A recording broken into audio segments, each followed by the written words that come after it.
喺香港，求學生涯充斥住大大小小嘅考試，分數區分學生嘅優劣。一睇到嗰個成績就想喊，我驚爸爸媽媽會話我。DSE 只係得一次，當我睇到 JUPAS 同 E.F 嗰個分數嘅時候，我係瀡咗落個谷底裏面咯。係咪分數係咪成績就代表一切呢？父母陪伴可以跨越挑戰，但係偏偏最親嘅人就係噩夢嘅來源。我對爸爸嘅印象一直都係一個好恐怖嘅存在。時起時落啦，佢同媽媽有啲爭執嘅時候，佢會抌爛啲碗啊，一路爆住粗咁樣打。有陣時成日會諗，如果冇咗我，屋企會唔會和睦少少呢？年少心事又可以同邊個講呢？佢哋想身邊嘅人為佢做啲咩呢？陪伴啊，聆聽啊，係一啲好似好簡單咯，但係又偏偏可能係最艱難嘅。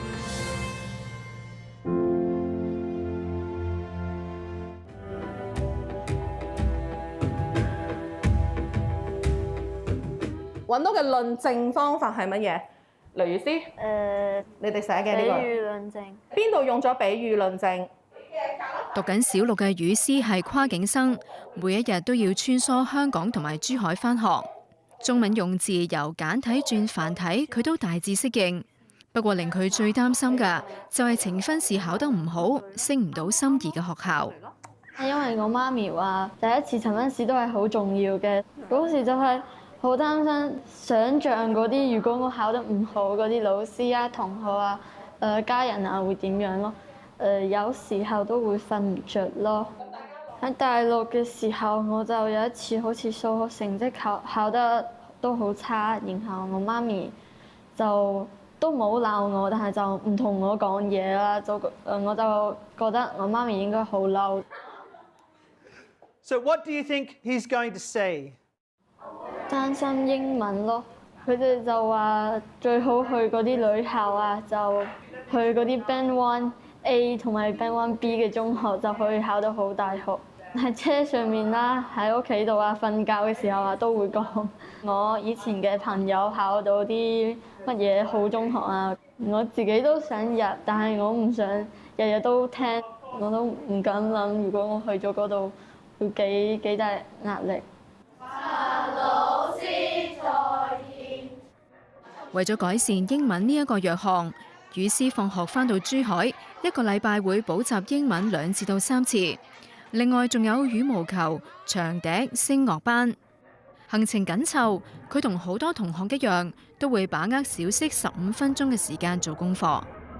考試大概前1個星期咯，我就睇佢哋好快咁樣做晒功課，然後佢哋就同我講：啊，女士，我要超過你啊！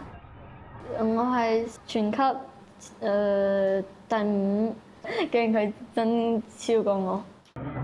宇斯小一開始已經喺呢一間學校讀書，疫情封關，媽媽就安排佢喺珠海讀3、4年級，直至到舊年返香港插班小5，為將來升學鋪路。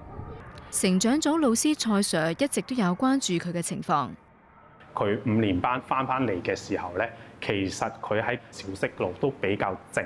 佢本身嗰個級嘅同學就已經升晒，佢要重新去結交嗰啲朋友啦。我係淨係一個跨境生，我就好尷尬。我嗰時都唔係咁識講廣東話，覺得好孤單，然後唔知點樣同佢哋去玩。大學咧有冇諗過？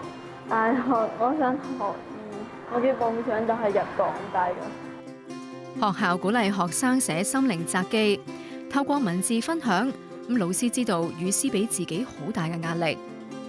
佢其實都對自己不停有要求，可能其實上一次係95分，今次可能係94分，都係攞 A 嘅成績，但係佢自己個內心就會覺得我點解做唔好呢一次嘅考試跌咗1分呢？佢喺小息或者喺課堂上嘅表現呢，都係好似好正面咁樣，但係正就係因為佢嘅正面，其實收埋咗自己內心嘅嘢。咁對咗卷未啊？應該今日係完。唔好咁擔心，真係唔好咁擔心。唔想學生將情緒收埋，學校近年同非牟利機構合作，將情緒教育課程帶入學校，培訓老師之餘，亦都教學生表達自己嘅感受。小朋友疫情之後翻嚟學校咧，嗰個情緒啦或者行為嘅問題咧，其實出現嘅頻率係高咗嘅，感受咧係冇分對錯嘅。咁我哋都有教小朋友，我哋要先處理好自己嘅心情，跟住先去處理嗰件事情啦。透過呢一啲嘅特殊嘅項目啦，咁同埋都裝備咗我哋嘅老師啦，點樣去察覺小朋友情緒需要啦。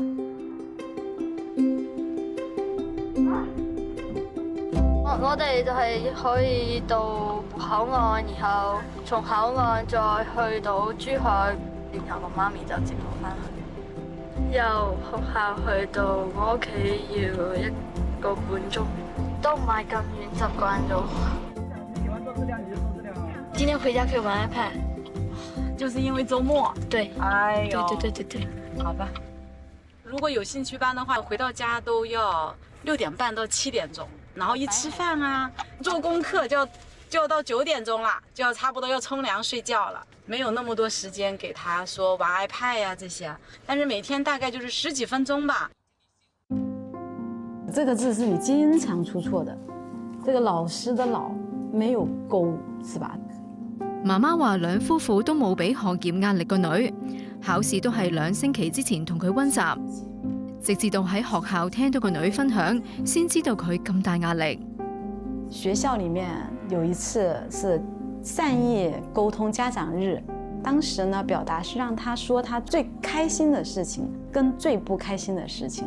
有一次考試英文70幾分，所以他很難過。然後最開心的事情是英文小末拿了100分，平時在家裡好像也不是很認真學習的那一種，為什麼會這麼在意自己的成績呢？啊，我那一次我是特別的震撼。